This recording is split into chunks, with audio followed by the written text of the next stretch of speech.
알면 편한 심리학 알편심 오늘의 이야기 시작합니다. 안녕하세요. 심리상담연구소 마음을 거닐다 소장 마거입니다. 안녕하세요. 이것저것 다 하는 심리학 박사 대박사입니다. 네, 저희가 그 사이에 알편심의 경사가 있었죠. 어마어마한 일이 있었죠. 네. 그래서 여러분들이 아마 보시면서 이게 무슨 일인가 하실 수도 있는데요. 갑자기 네. 구독자가 급증했어요. 무슨 일이 있었죠? 있긴 있었죠. 팟빵에서 매월 10개의 팟캐스트를 엄선해서 추천 팟캐스트를 올리거든요. 저희가 거기에 선정이 됐습니다. 다 이게 애청자 여러분들의 힘이죠. 그렇죠. 많이 사랑해 주시고 또 응원해 주신 그 덕분이라고 생각을 해요. 그래서 이 자리를 빌어서 또 감사하다는 말씀을 네. 전하겠습니다. 근데 뿐만 아니라 추천 팟캐스트만 해도 영광인데 심지어 이벤트를 하시더라고요. 팟빵에서. 그러니까 이번 달에 한해서 저희가 네. 운이 참 좋죠. 네. 그래서 이번 달 8월에 선정된 팟캐스트를 새롭게 구독해 주시는 분들에 한해서 팟빵 캐시를 지급하는 이벤트를 하고 있더라고요. 네. 그래서 네. 그 효과 덕분인지 구독자가 엄청 늘었습니다. 네. 그래서 그 새로운 구독자 여러분들도 저희가 두 팔 벌려 환영합니다. 환영합니다. 환영합니다. 같이 계속 함께해요. 여러분, 내로남불이라는 말 아시죠? 요즘 많이 쓰잖아요. 내가 하면 로맨스, 남이 하면 불륜. 근데 우리는 이 외에 같은 행동이라도 누가 했는지에 따라서 다르게 평가하고 인식하게 될까요? 그런 일 사실 굉장히 많죠.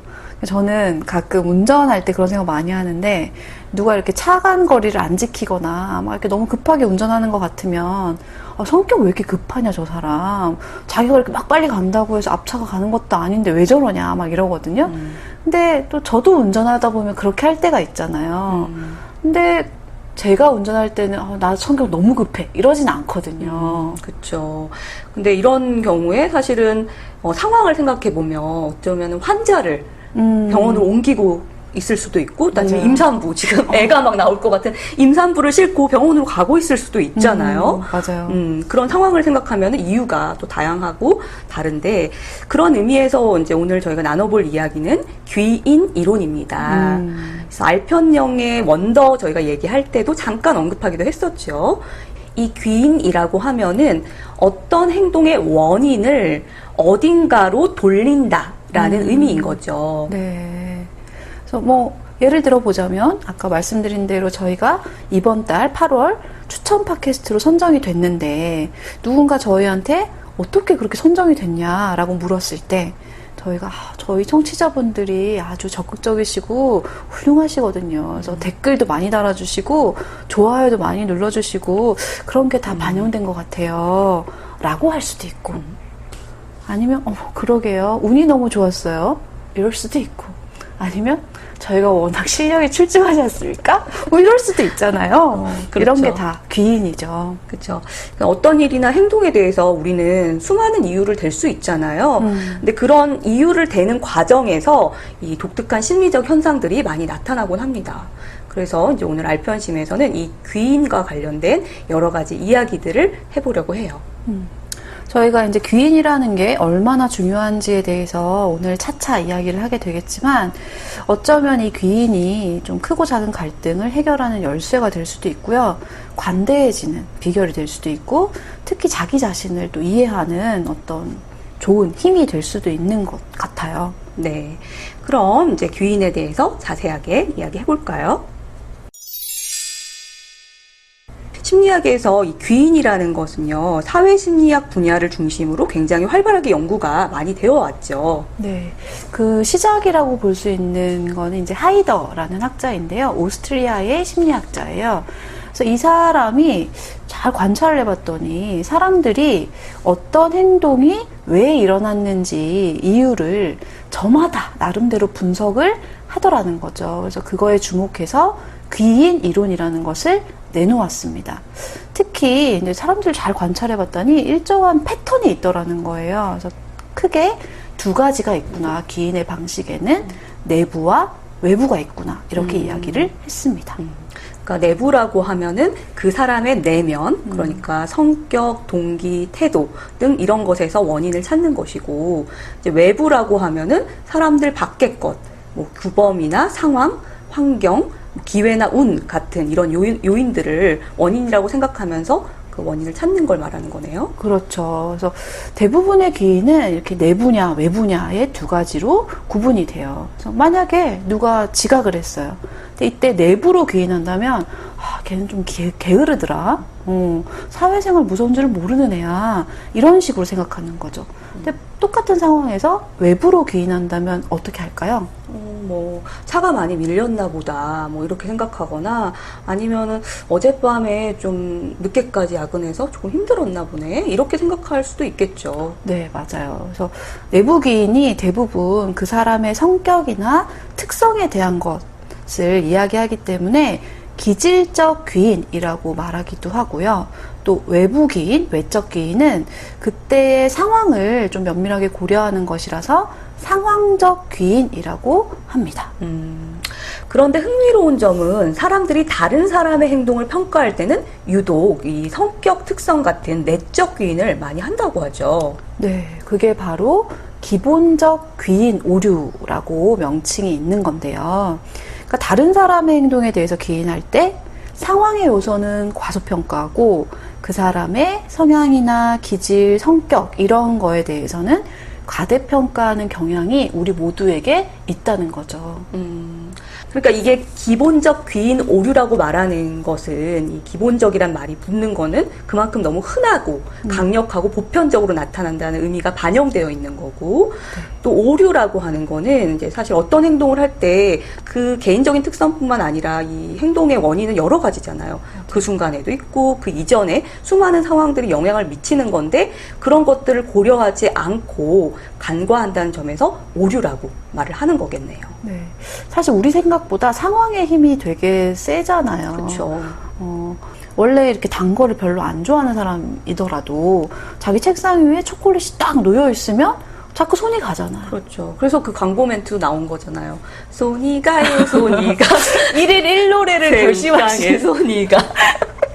아이고. 네, 맞아요. 네. 그러니까 있으니까 먹게 되는 것처럼. 그러니까 저도 최근에 이런 경험을 했어요. 그래서 휴가를 다녀오면서 장거리 운전도 하게 되고 그러니까 껌을 한 통 샀단 말이에요. 그래서 그걸 차에다 뒀어요. 원래 제가 그렇게 껌 씹는 걸 좋아하는 사람이 아닌데 있으니까 요즘에는 껌을 안 씹으면 운전을 못 하게 되는 거예요.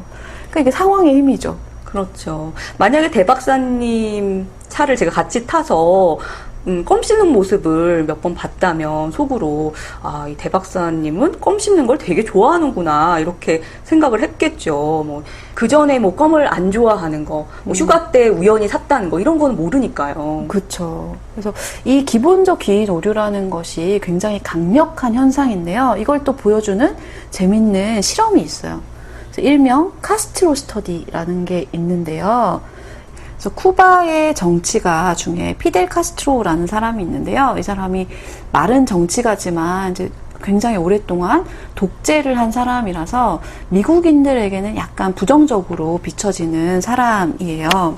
그래서 이제 실험에 참가한 사람들한테 이 카스트로에 대해서 쓰여진 글을 하나씩 읽게 합니다. 근데 이 글은 어떤 글은 찬성하는 내용이 담겨 있고 또 어떤 글은 반대하는 글이 담겨 있어요.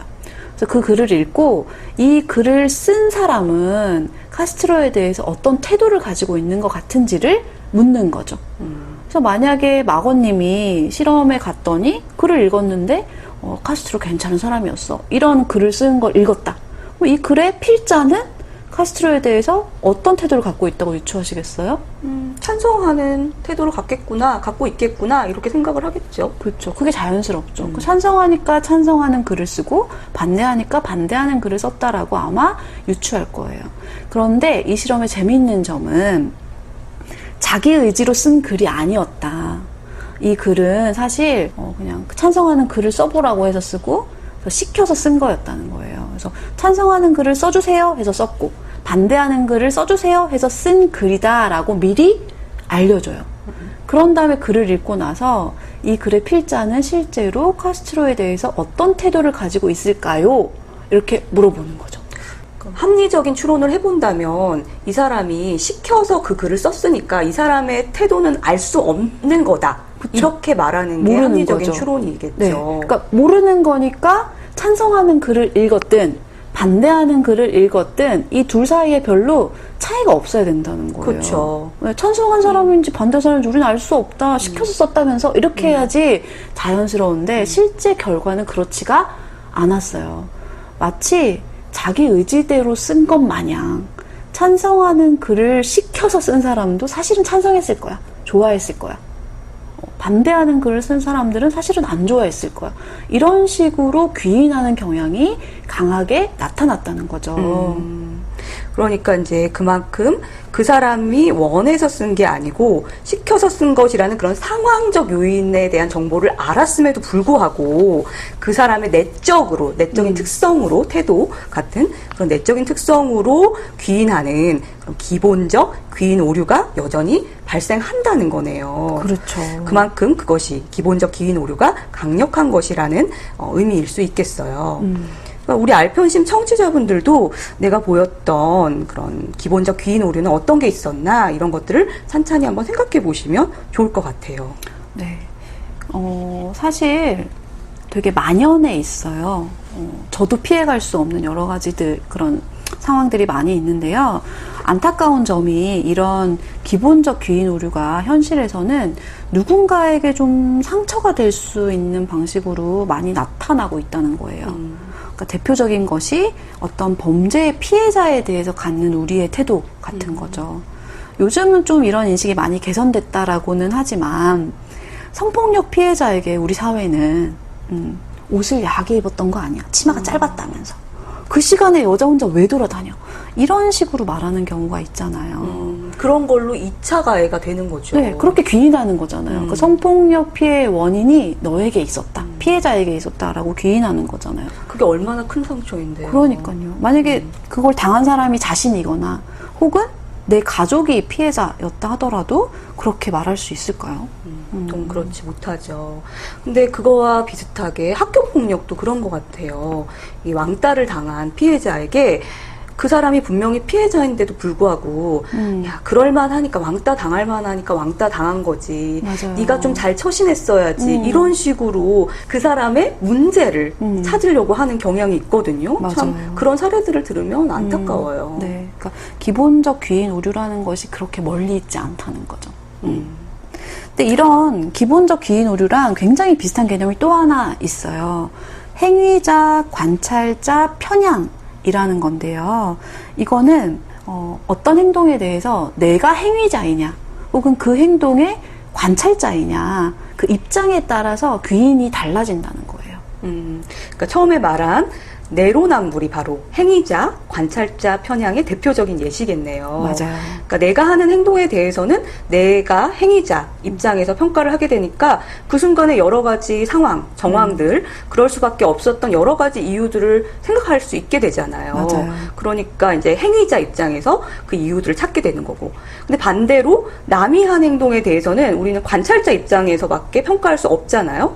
그러니까 어떤 자세한 정황은 모르는 채로 그 사람이 원래 뭐 그렇게 하는 사람일 거야, 그런 사람일 거야, 뭐 이런 식으로 원인을 찾는 그런 내로남불이 발생하는 거겠네요. 맞아요. 그래서 저희가 이제 기본적 귀인 오류를 설명하면서는 내적 귀인, 외적 귀인 이런 얘기를 많이 드렸지만 실제 귀인은 좀 더 복잡하다는 거죠.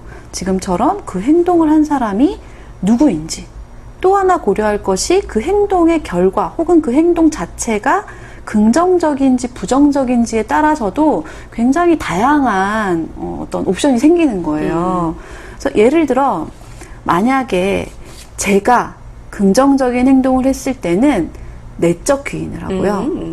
내가 부정적인 행동을 했으면 외적 귀인을 해요. 네. 좀 더 쉽게 예를 들어보면은 만약에 쓰레기가 막 이렇게 버려지는 그런 쓰레기를 막 버리는 휴가지 같은 데 있잖아요. 그런 데서 제가 쓰레기를 잘 모았다가 다 가지고 왔어요. 그러면 저는 내적 귀인한다는 거죠. 난 자연을 사랑하고 준법 정신이 투철해서 남이 안 봐도 이렇게 잘 지키는 사람이야. 이렇게 하는 거죠. 근데 만약에 제가 그 상황에서 쓰레기를 막 버렸다. 그러니까 부정적인 행동을 했다면 외적 귀인하는 거예요. 아, 남들도 다 이렇게 버리고 완전 쓰레기통이나 다름없는데 쓰레기 버리는 게 뭐 어때서. 내가 이상한 사람은 아니지.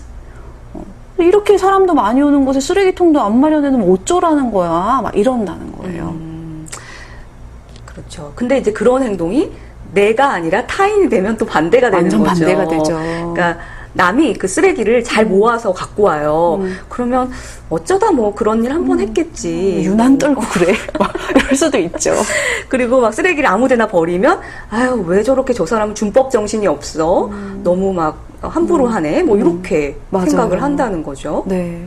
그러니까 이렇게 우리가 내가 있냐, 누가 있냐, 좋은 거냐, 나쁜 거냐에 따라서 막 다양하게 귀인을 하게 되는 이유는 기본적으로는 좀 자기 자신은 괜찮은 사람으로 보이고 싶은 좀 자기 보호의 욕구에 기인한 것이라고 할 수 있죠. 그렇죠. 근데 그런 욕구가 굉장히 강하기 때문에 우리는 어떤 의식적인 노력 없이 너무나도 자연스럽게 잘한 건 내가 잘나서 못한 건 뭐 남 탓, 상황이 어쩔 수 없어서 그래서 잘 되면 내 탓, 안 되면 조상 탓이라는 그런 속담이 나오는 맞아요. 이유이기도 하죠. 네. 그리고 또 이게 또 재미있는 점이 꼭 나만 좋게 하는 것도 아니에요. 그러니까 나랑 친한 사람, 나에게 중요한 사람들 같은 경우에는 마치 또 하나의 나인 것처럼 취급하죠. 인그룹, 아웃그룹 네. 이런 의미죠. 네. 그래서 우리 가족이 뭘 범죄를 저질렀다고 그럴 수밖에 없었어. 근데 전혀 먼 사람이 그랬다? 그러면 이상한 사람 이렇게 된다는 거예요. 그러니까 집단 갈등도 이런 것과 관련이 될 수밖에 없겠죠. 그렇죠. 이렇게 살펴보면은 인간에게는 이런 많은 오류나 편향, 이런 어찌 보면 이제 비합리적이라고 할 수 있는 심리적 현상들이 되게 많이 나타나잖아요. 그래서 언뜻 왜 이러지 싶은 것들도 사실은 다 기능이 있어서 그렇게 나타나는 거죠. 예를 들면은 계속 미루기만 하는 행동도 더 큰 불안을 피하는 기능이 있었던 것처럼요. 그렇죠. 지난번에 저희가 미루는 것 얘기할 네. 때 나왔었죠. 그런 의미에서 귀인 오류도 그럴 만한 이유가 있겠죠. 네. 다 기능이 있죠. 첫 번째로 이런 오류가 생기는 이유는 공정한 세상 가설이라는 게 있어요. 그래서 이거는 특히 실패에 대해서 적용되는 가설인데요.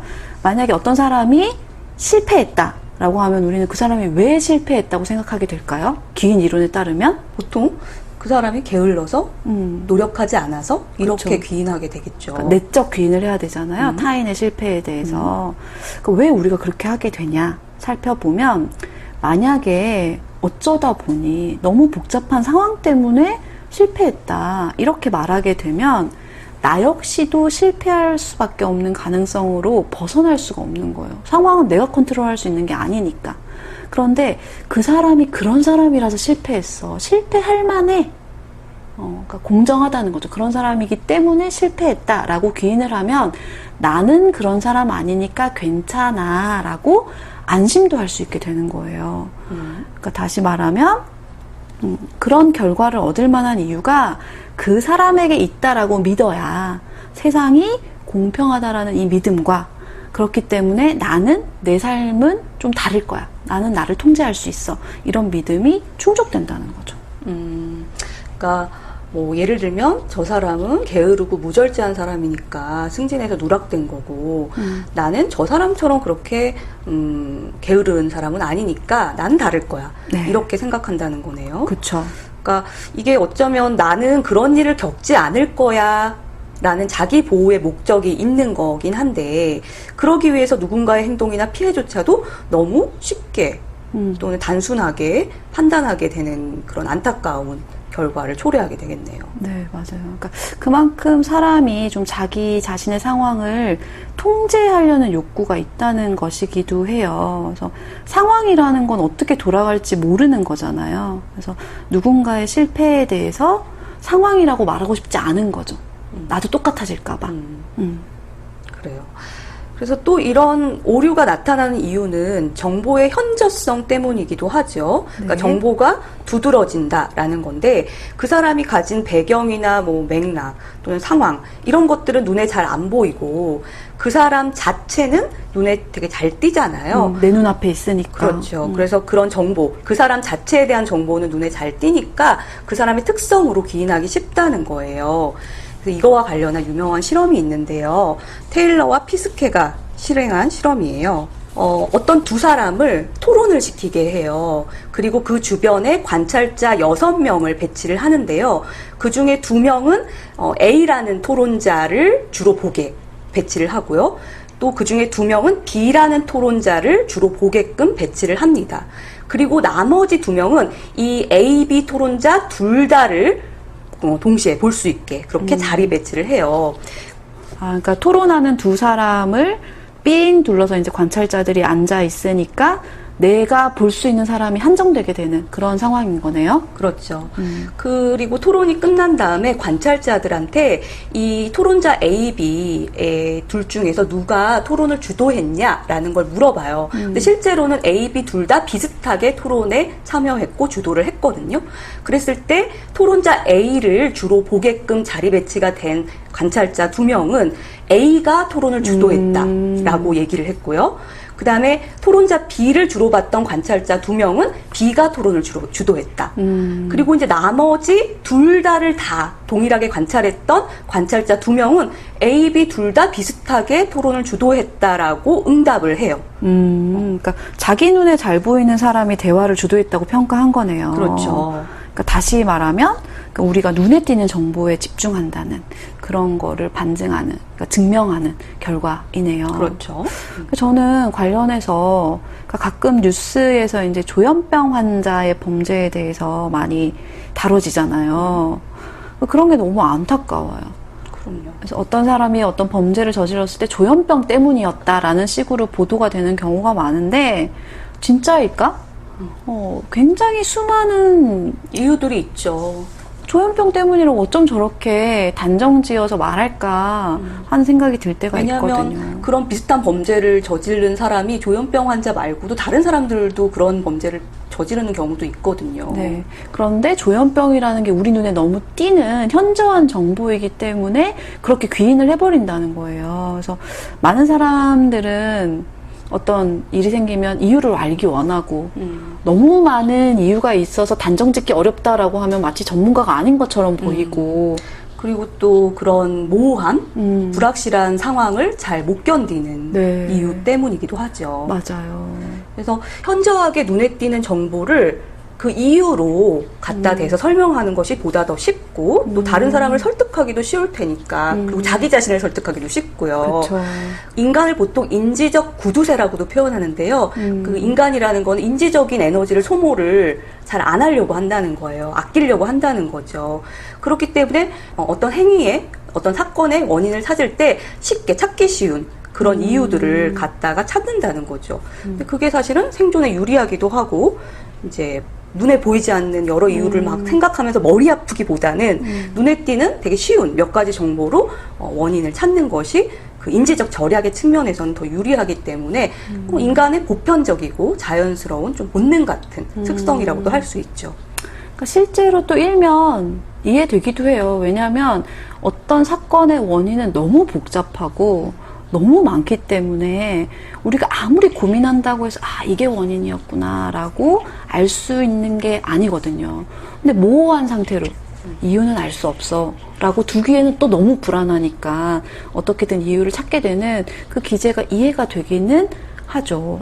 그런데 특히 이제 좀 생각해 볼 수 있는 건 중요한 상황이 아닐 때 이런 오류가 더 많이 생긴다는 거예요. 그래서 만약에 나한테 되게 중요한 사람이거나 중요한 어떤 관계에 있는 일이라면 왜 이런 일이 생겼을지 그 이유를 몇 날 며칠 고민하기도 하잖아요. 근데 한 번 보고 말 사람이거나 나랑 별로 상관없는 사람의 일이면 걔가 그렇지 뭐 아팠대 이러고 말아버린다는 거죠. 그렇죠. 그런 것이 결국에는 좀 편견, 고정관념의 뿌리가 되기도 하는 것 같아요.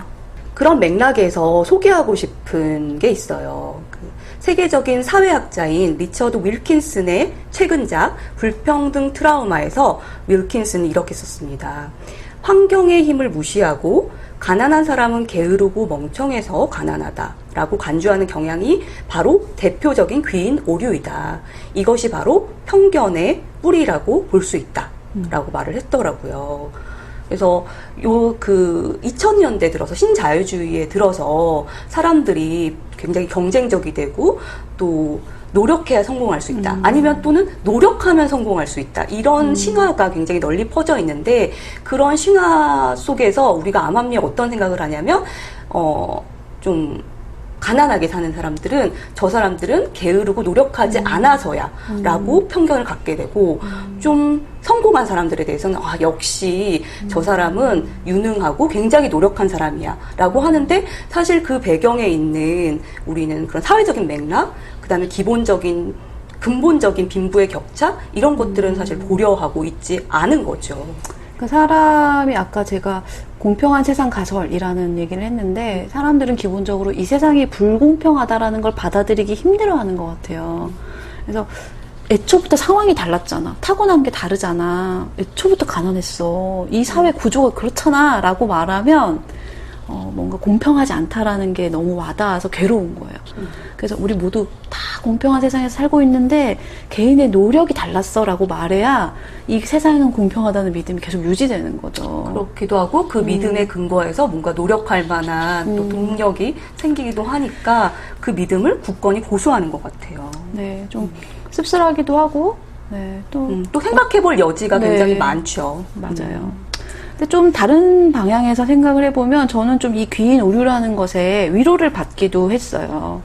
그래서 우리가 다른 사람을 이 오류 때문에 잘 이해하지 못하는 게 문제일 수도 있지만 우리 스스로도 누군가로부터 이렇게 이해받지 못하는 부분이 있을 수 있다는 그렇죠. 거잖아요. 왜냐하면 남이 나를 어떻게 속속들이 다 알겠어요. 네. 그러니까 뭔가 오해받는 경험을 할 때 제가 왜 나를 이렇게 오해하지? 막 이럴 것이 아니라 인간이란 본질적으로 서로를 이해하기 참 힘들어하는 족속들이다. 이렇게 우리는 오류 속에 살고 있구나.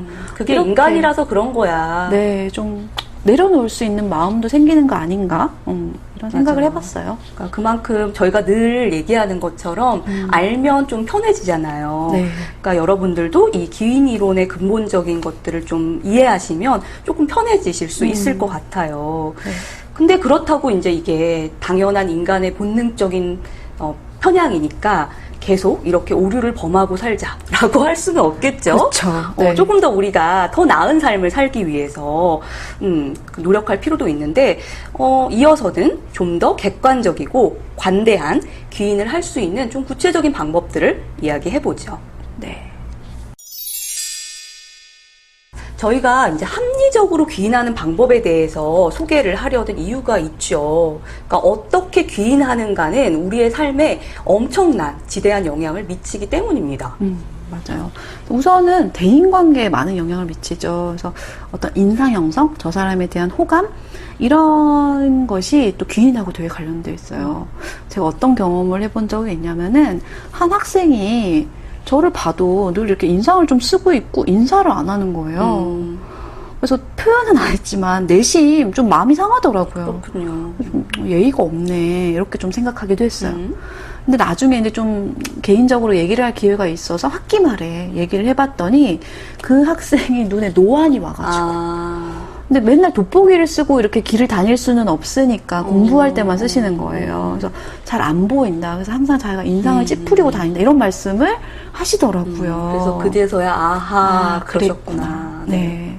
그래서 만약에 제가 이런 상황을 모른 채로 계속 진짜 예의 없고 이상한 사람이야 라고 생각했다면 저는 계속 기분이 나쁘고 또 학기 말까지 계속 이 사람하고 다시는 친해질 기회가 없는 그런 안 좋은 관계로 끝났을 것 같아요. 그러니까 역시 저희가 앞서 말했던 것처럼 기본적 귀인 오류를 떠올려 보면 우리는 이제 기본적으로 남의 행동을 그 사람의 성향이라고 많이 생각한다고 했잖아요. 그래서 남의 부정적인 행동이 다 그 사람의 특성 때문에 사실 아닌 지금 이 사례에서 그렇잖아요. 그럴 때 기인의 틀을 확장시키면 대인관계가 더 유연해질 수 있을 것 같아요. 네. 그래서 뭔가 우리가 좀 누군가의 행동을 이해하고 싶을 때는 아까 틀을 확장시킨다라는 말씀을 하셨는데 어떤 상황일까? 내가 모르는 상황이 있겠지. 저 사람도 사정이 있겠지라고 의식적으로 생각해 보는 것이 도움이 되는 것 같아요. 그러니까 수많은 경우의 수를 헤아려 보라는 얘기죠. 그렇죠. 특히 이제 자기도 모르게 쟤는 원래 저래 뭐 이렇게 생각되는 순간들이 있잖아요. 그럴 때 잠깐 멈춰서 정말 그 사람이 그런 사람이야? 라고 이제 생각하기 위해서는 몇 가지 기준을 좀 생각해 보시면 좋을 것 같아요. 네. 그래서 예를 들어서 어떤 사람이 약속 시간에 연락도 없이 늦었어요. 그러면 이제 우리는 왜 이렇게 무례해? 약속도 안 지키는 좀 그런 사람, 이상한 사람인가 봐? 뭐 이런 결론을 내릴 수 있거든요, 쉽게. 그러나 그렇게 속단하지 않고 좀 합리적으로 귀인하기 위해서는 이 세 가지를 한번 고려해 보시면 좋을 것 같아요. 첫째, 이 다른 사람들은 이런 상황, 비슷한 상황에서 어떻게 행동하는 건가, 이걸 보통 합치성이라고 얘기를 하거든요. 그러니까 다른 사람들도 이런 현대사회 그렇잖아요. 조금 한 5분에서 10분 정도 늦는 게 늦고, 당연하고 약간 코리안 타임이라고도 하기도 하고, 이런 이제 다른 사람들도 나랑 약속할 때 항상 늦던가, 좀 5분, 10분 정도는 좀 말 없이 그냥 오던가, 그런 사람들이 많던가, 이런 것들을 한번 생각해 보자는 거죠. 그래서 그런 경우가 꽤 많어. 그러면 이 사람이 무례하다기보다 이 사람도 그냥 관례에 따르는 사람인가 보다. 뭐 이 정도로 생각해 볼 수 있고요. 그다음 두 번째는 나 말고 다른 사람이랑 만날 때는, 그러니까 이 사람이 나 말고 다른 사람이랑 만날 때는 어떤가. 그러니까 이걸 특이성이라고 하는데, 그러니까 이 사람을 계속 관찰했더니 나랑 만날 때만 유독 늦고 다른 사람들과 만날 때는 칼같이 시간을 지키는 10분 전에 거예요. 막 앉아있고. 그럴 때는 이 이상한 사람이 사람이라고 해도 되죠. 나를 좀 존중하지 않나? 이렇게도 조금 생각해 볼 수 있겠죠. 합리적 의심을 할 수 있죠. 세 번째로는 항상 나랑 만날 때마다 한 10분씩 맨날 늦나. 이걸 보통 일관성이라고 하는데요. 그렇다면 좀 여러 번 계속 반복돼서 그러고 있다면 그 사람에 대해서 약간 내적 귀인을 하는 것도 합리적인 의심, 추론이라고 할 수 있겠죠. 네. 그러니까 내적 귀인을 하는 것이 무조건 나쁘다기보다는 이런 근거가 있을 때는 내적 귀인을 할 수 있겠다. 그런데 이런 근거도 없이 그냥 원래 그래 이렇게 하는 건 좀 무리가 있다. 그렇죠. 그래요. 이 내적 귀인이 때로는 필요한 경우도 있어요. 그러니까 어떤 사람이 되게 부정적인 특성을 가지고 있는 증거가 너무나 분명하고 이렇게 쌓여 있는데도 저 사람이 다 사정이 있어서 그런 거지. 이러면서 이 사람을 막 이해하려고 하면 내 내부에는 계속 화가 쌓이거든요. 맞아요. 그래서 혼자 속 끓이는 경우들이 있어요. 그래서 우리가 필요할 때는 합리적으로 내적 귀인을 할 수 있어야지 이런 속 끓이는 것들을 속 끓이는 것들로부터 좀 자유로워질 수 있고 좀 편해질 수도 있는 거죠. 그러니까 애쓰되 너무 애쓸 필요는 없다. 그렇죠. 이렇게 생각해 보면 되겠네요. 네. 그래서 그런 의미에서 저는 이제 많은 부모님들이 자기 자식은 천재 아닌가? 이런 생각들 한 번씩은 다들 또 해보시잖아요. 그럴 때도 증거가 있는가? 아까 말씀하셨던 합치성, 특이성, 일관성 이런 것을 기준으로 했을 때 반복된 증거가 있으면 내 자식은 천재라고 이렇게 당당하게 말씀하셔도 돼요. 그런데 증거가 없다. 그러면 속으로만 생각하시길. 또는 그 또래 애들은 다 그거 하더라고요. 네, 맞아요. 사실 그럴 그런데 때가 많아요. 내 아이만 네. 하는 것처럼 그렇게 생각한다면 그거는 좀 비합리적인 추론일 수도 있겠죠. 네, 맞아요. 그래서 좀 입장을 바꿔보는 것도 도움이 되는 것 같아요. 그래서 우리가 계속 말한 것처럼 기본적으로 남의 상황은 잘 모르는 거거든요. 그래서 내가 이런 행동을 했다 하더라도 내가 이런 면이 있구나라고 말할 수 있을까. 그래서 역지사지의 마음으로 생각해 보시는 것도 유연한 귀인에 도움이 되는 것 같습니다. 네. 그리고 또 귀인 이론이 단순히 누군가를 이해하는 이런 대인관계에만 쓰이는 건 아니에요. 그러니까 의사결정에도 중요한 영향을 미치는데요. 그러니까 어떤 결정을 할 때도 자신의 귀인이 어떤지 점검해 볼 필요가 있어요. 그러니까 예를 들면 정치적인 이슈들 같은 경우에 출산과 육아로 인한 경력 단절 여성을 지원해야 하는가라는 그런 이슈가 있을 수 있잖아요. 그런 거에 대해서 이제 이걸 여성 개인의 문제다. 그 사람이 일하는 사람들 많은데 그 사람이 노력하지 않으니까 경력 단절이 됐지라고 귀인을 하면 이 개인의 선택을 왜 우리가 지지하고 지원해 줘야 하는가라고 생각을 할 것이고, 근데 이제 상황, 사회적인 구조의 문제, 그러니까 여성이 출산 육아를 하게 되면 경력 단절이 되기 쉽고 또 다시 직장에 복귀하기가 참 어렵더라라는 그런 시스템의 문제라고 귀인을 하게 되면 좀 더 적극적으로 경력 단절 여성을 지원하는 프로그램에 지지를 보낼 수 있게 되겠죠. 그렇죠. 그래서 만약에 본인이 그런 여성에 해당되거나 아니면 내 가족 중에 누군가가 있든 그 친밀하고 그 상황을 잘 알만한 사람이면은 더 적극적인 지지를 하게 될 거예요. 상황을 아니까. 그렇죠. 그래서 실제로도 일리노이 대학에서 이런 비슷한 연구를 진행한 적이 있는데요. 이런 의사결정이 대부분 이제 정치적인 사안에 대해서 지지하느냐 반대하느냐 이런 연구를 하다 보니 진보 성향이냐 보수 성향이냐 이런 정치적인 성향과 묶어서 많이 연구를 해요. 그래서 린다 스키카라는 연구자 팀에서 이제 연구를 한 거였는데 여기에서도 이제 이런 걸 물어봐요. 누군가 이제 에이즈, 후천성 면역결핍증에 걸린 환자의 치료비를 공공이 지원해야 될까라는 이슈에 대해서 찬성하냐 반대하냐를 물어보는 거죠. 그런데 이때 그 원인이, 에이즈에 걸리게 된 원인이 예를 들면 수혈을 받다가 혹은 성폭행을 당해서 일 때랑 또 자기가 스스로 선택한 동성애에 의해서일 때 이렇게 원인이 서로 다르다라고 한다면 좀 서로 다른 결정을 한다는 거예요.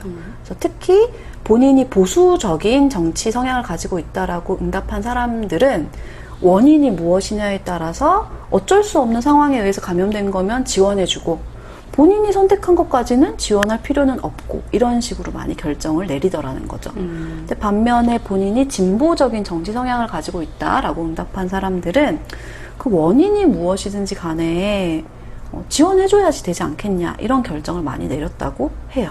그러니까 왜냐면 여러 상황들 요인이 있을 수 있으니까. 그렇죠. 뭐 동성애라 하더라도 에이즈에 걸리려고 성생활을 한 거는 아니라는 거죠. 그래서 이제 환경이나 이런 것들을 다 고려해야 되기 때문에 뭐 다 지원하자 이런 식의 응답을 많이 하더라는 겁니다.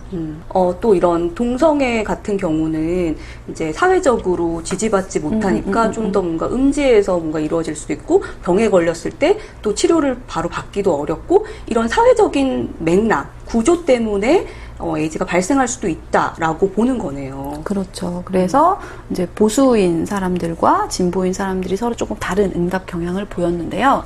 이 실험에서 또 흥미로운 건 또 뒤에 나오죠. 네. 그래서 이 응답자들한테 약간 다른 과제를 하나 더 준 거예요. 좀 이렇게 주의를 분산시키는 인지적인 로드를 빼앗아가는 과제를 하나 더 준 거죠. 그러면 진보든 보수든 상관없이 비슷한 응답 경향을 보여요. 그러니까 아까 진보인 사람들은 원인이 뭐든지 간에 지원해주자 이렇게 응답을 했었는데 다른 인지 과제를 할 때는 그런 차이가 감소되면서 뭐 어쩔 수 없이 했으면 지원해주고 자기가 선택했으면 지원하지 않고 이렇게 보수와 유사한 형태의 대답을 하더라는 거죠. 그 말인즉슨 인지적인 부담이 생기면은 좀 더 세밀하게 어떤 원인들을 다양하게 고려하지 못하고 그냥 본능적으로 그 내부적인 귀인을 해서 그 사람이 잘못한 거면 지원해주면 안 되고 네. 그 사람이 뭔가 상황 때문에 어쩔 수 없이 그런 거면 지원해준다라는 그런 본능적인 귀인을 이용했다라는 거네요. 그렇죠. 그러니까 우리가 누구나 가지고 있는 기본적인 귀인 방식에 맞는 의사결정을 하더라는 거죠. 그리고 꼭 정치적인 의사결정에만 해당되는 건 아니에요. 여러분들 저희가 초반에 다루었던 성장 마인드셋 기억하시죠?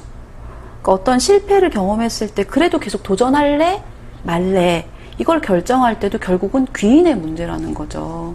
내가 능력이 없어서 실패했어 라고 생각하면 그 다음에 다시 하고 싶지 않을 것이고 내가 이번에 조금 노력이 부족했지 이러면 노력을 좀 더 하자 이러면서 또 도전할 수 있는 것이고 어느 쪽에 귀인하느냐에 따라서 다음 행동이 결정될 수 있는 거네요. 그렇죠.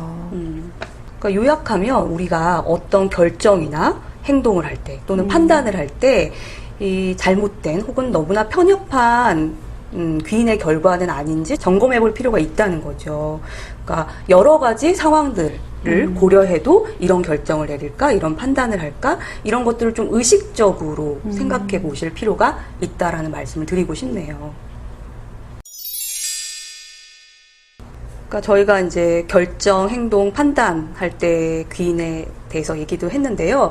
마지막으로 이제 자신의 귀인 스타일을 점검해 볼 필요가 있어요. 그러니까 오늘 주로 저희가 내적, 외적 귀인에 대해서 얘기했지만 귀인이라는 건 사실 굉장히 복잡해요. 저희가 오늘 얘기하지 않은 이론들도 되게 많거든요. 근데 이제 일반적으로 사람들은 저마다의 자기만의 귀인 스타일 있어요. 그래서 누군가는 매사가 다 남 탓, 상황 탓으로 돌리는 경우가 있고요. 어떤 사람은 매사에 자기 자신을 자책하는 그런 기본적인 귀인 양식이 다를 수 있거든요. 네, 맞아요. 그래서 일반적으로는 사람들은 다 자기를 보호하기 위해서 잘 되면 내 탓, 안 되면 조상 탓 하는 게 자연스러운데 그렇지 않은 사람들도 있다는 거예요. 그래서 그걸 이제 소위 우울귀인 양식이라고도 부르는데요. 우울한 사람들이 주로 쓰는 귀인 양식이라는 의미이기도 합니다. 그래서 내적이냐 외적이냐 뿐만 아니라 이게 전반적인 거냐 구체적인 거냐의 기준도 있어요. 그러니까 전반적이라 하면 어느 상황에서든 다 적용되는 걸 의미하고요. 구체적이라고 하면은 그때만, 유난히, 특히라는 의미가 있죠.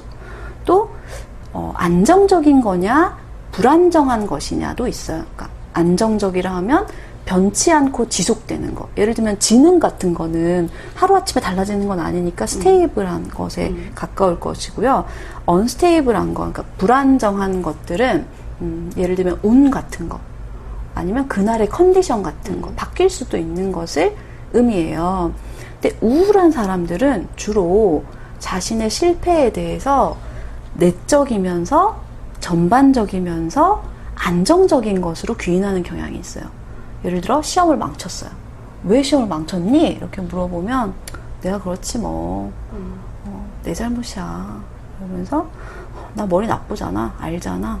그럼 내가 머리가 나쁘면 이 시험만 망치는 게 아니라 다른 시험도 망칠 수밖에 없고 머리가 나쁘면 어느 날 갑자기 잘하게 되는 일도 없을 거라는 거죠. 반대로 이 우울한 사람들은 또 성공에 대해서는 반대로 귀인을 하죠. 네. 그러니까 자기가 시험을 잘 본 거는 뭐 어쩌다 한번 그런 거예요. 아니면 시험이 쉬웠어요. 선생님이 시험을 쉽게 냈어요. 네. 아니면은 뭐 운이에요. 네. 이런 식으로 귀인을 맞아요. 한다는 거죠. 네. 그래서 우울해서 이런 귀인을 하게 되기도 하지만 이렇게 계속 귀인을 하다 보면 우울해지기도 하는 거거든요. 그렇죠. 계속 악순환에 반복된다는 거죠. 네. 그래서 혹시 저희 청취자분들 중에 좀 우울함에 빠져 있다라는 생각이 드시는 분들은 본인이 혹시 이런 우울 귀인 양식을 갖고 있지는 않은지. 근데 원인은 절대 그것만은 아니거든요. 그럼요. 원인은 아까 다양하다고 얘기를 했잖아요. 네. 그래서 의도적으로라도 반대의 어떤 원인들을 찾아보시는 거 추천해 드립니다. 네. 그래서 그런 면에서 사실은 가장 좋은 거는 공정하게, 공평하게, 객관적으로 귀인을 하는 게 필요하잖아요. 이게 내적으로도 귀인해보고, 외적으로도 해보고, 전반적인 것 또는 구체적인 상황, 그 다음에 안정적인 원인, 그 다음에 좀 어쩌다 한번 일어나는 이제 불안정한 요인, 이런 것들로 전반적으로 귀인을 하는 게 좋긴 한데, 그게 쉽지는 않아요. 매번 그럴 수도 없고요. 그렇죠.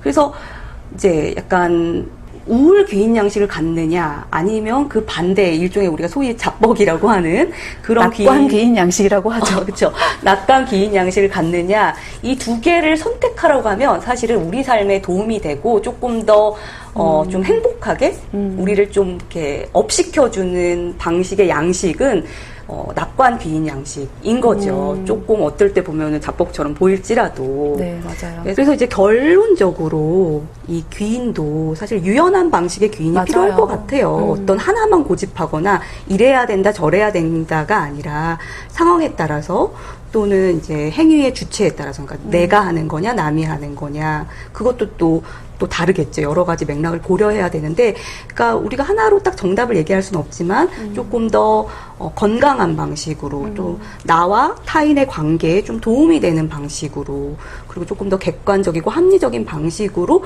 귀인하는 게 뭘까라고 여러분들이 오늘 방송을 들으시면서 좀 곰곰이 생각해 보시고 또 적용해 보시면 좋을 것 같습니다. 그래요. 오늘 우리가 이제 귀인 이론을 중심으로 이야기를 나눴는데요. 대박사님께서 요약을 한번 해주시겠어요?